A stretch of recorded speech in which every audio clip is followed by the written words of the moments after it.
In this video, I'm going to show you step by step how to set up WordPress and install it on your website using Fantastico, which comes pre-installed on most hosting companies. If you're going to use HostGator, which is recommended here, then what you would do is just log into your HostGator cPanel or control panel as it's called. They will help you get this information.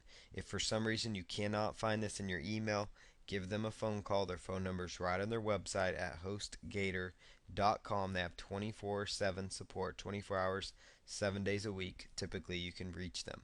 So go ahead and call them, find out how to access that. Typically, it's going to be the main website domain that you've registered with a / and then cPanel. It's usually what it's going to be. So what you're going to do is log into your cPanel, and it's going to look like this, or at least somewhat similar. So what you're going to do is scroll down to where it says Software and Services, and you want to choose Fantastico Deluxe. Fantastico Deluxe. After that, what you want to do is go to Blogs on the left-hand side and select WordPress.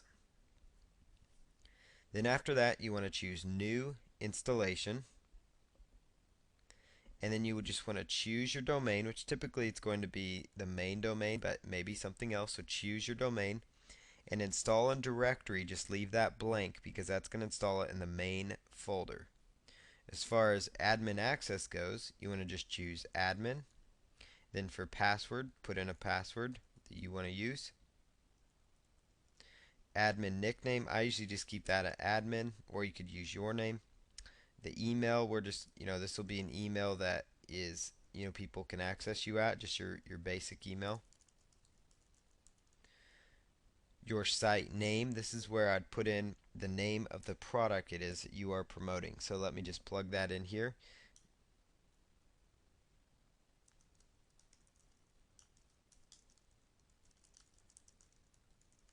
And you could add blog to the end of that, and you can always come back in and change this part. Then just simply choose Install WordPress. After that, it's going to ask you in step 2 of 3, it's going to tell you that a MySQL database is going to be created. Then that's okay. So you just want to choose Finish Installation. And there you have it. Your website is actually now set up. So it's going to tell you the full area where you can go to actually log in, and it's going to give you username and the password that you've selected. So you can just click on that, and you can see that in literally minutes I've now installed WordPress on this site. So I've now completely installed WordPress on here. There it is. So now we're going to go to the next step of the process, which is to work on configuring the website. So we're ready to move on to the next phases, which is going to put money in your pocket with this system.